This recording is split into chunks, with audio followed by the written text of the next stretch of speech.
Greetings and welcome to ACC's Computer Music Lab. I'm sitting at the main recording computer right now. There's a few things to understand before you get started. Most importantly is how to power the system up. The instructions for powering up the system are located here, but if you have questions, there's staff around. Please find them and ask them. First thing that we need to do is we need to turn on the rack-mounted Furman power strip. It's located right here. There's one big switch on the front. Just flip it to the right. Most of the system powers up automatically.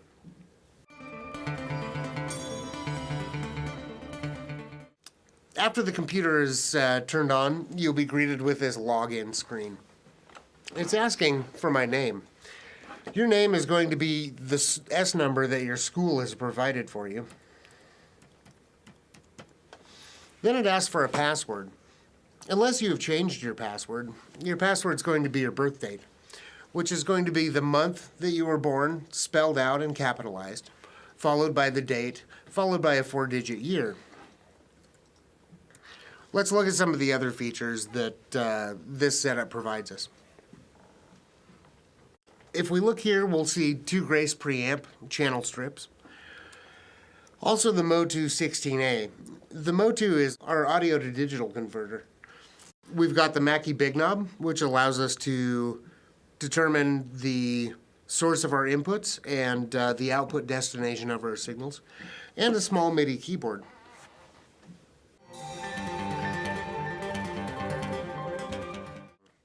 As I mentioned earlier, the Mackie Big Knob allows us to select the input and output of our signal.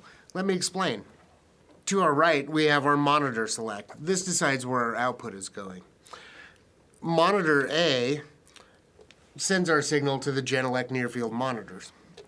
Monitor B sends our signal to the monitors at the back of the room, allowing the rest of the class to hear. C sends our signal to the large subwoofer that is located over by the whisper room. We can choose one or all destinations for our sound to go. We also have an input source select. DAW mix, the first one, allows us to hear what's happening in this recording computer. 2-track A allows us to select a signal from the podium computer at the front of the room. 2-track B allows us to hear what's coming from the Mackie mixer, and also an 1/8" stereo jack that we have located on this side of the desk. We also have a spare phono that is typically open and unused. If any of this confuses you, or if you simply forget where everything goes, there's a small key located here that shows input and monitor select destinations. Other features of the Mackie Big Knob include these 2 headphone volume knobs. Now you'll notice that in headphone 1, there's something already plugged in. This signal is going to the whisper room or the vocal booth. So that allows whoever's in the booth to hear whatever's happening with your selected signal, but it also allows them to hear you when you try and communicate. To the bottom, far right, we have a button marked 2 phones/studio. When you hold that button down, it activates a small built-in microphone that allows you to talk to whoever's in the vocal booth. We also have an open headphone jack, so if you want to work on this computer while there are other people in the lab that you don't want to disturb, you can plug in your own headphones and listen to it there. Along the bottom, we also have a switch for mono, allowing us to listen back to our signal in mono, a mute button, which just kills the volume, or a dim, which lowers the volume. Of course, the Big Knob's namesake is the giant volume knob smack dab in the middle that allows you to change the volume of wherever you're sending your signal.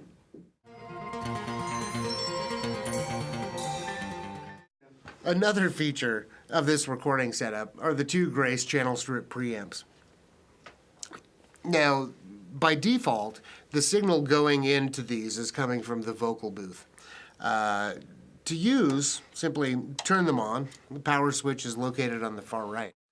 You'll notice on the far left we have these high Z inputs.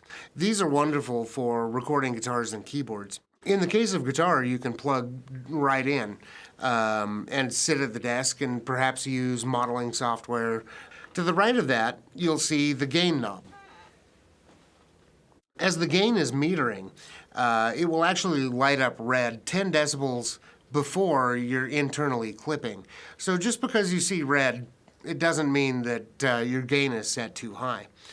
To the right of that, on the top, we have a mic/line switch that allows you to change your input. We have a 48-volt phantom power switch. Oftentimes in the vocal booth, you'll be using condenser microphones that require such things. To the right of that, we have a ribbon mic switch. This is a handy switch if you're using ribbon mics or dynamic mics and you want to decouple the internal capacitors so that you can make sure you're not sending phantom power there. You also have a high-pass filter, followed by an extensive EQ section. In order to turn it on, flick that up and you will notice the little green light turns on. Now our EQ section is activated. Similarly, it also has a compression section with a similar switch marked in when it's off. Turning that on activates our compression section and you will see again the little green light. You also have a trim knob which helps further dial in your gain staging.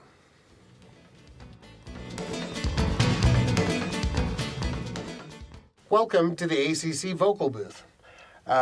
This is the junction box where you'll find our inputs and outputs. The top four are XLR inputs marked mic 1, 2, 3, and 4.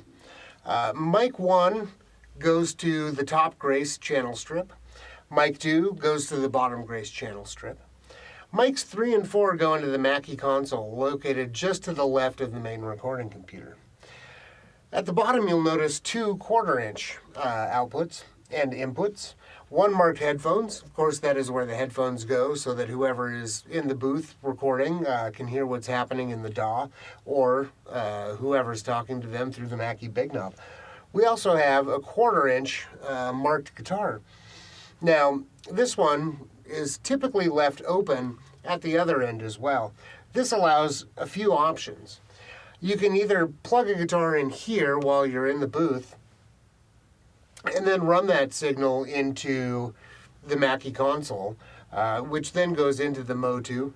Or, if you prefer, you can put a guitar amplifier in the booth, plug a cable from here into your amplifier, and that allows you to sit at the main recording computer, play guitar, but then record your amp inside the booth.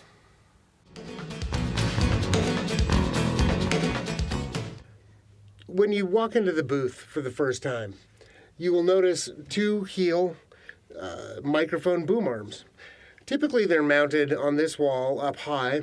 This allows for stereo recording of guitars or whatever else you happen to be recording. However, these are movable. We also have two more mounts located at the floor, which come in very handy if you're recording percussion or perhaps guitar amps. In order to do that, simply loosen this thumb nut, lift out, and rearrange.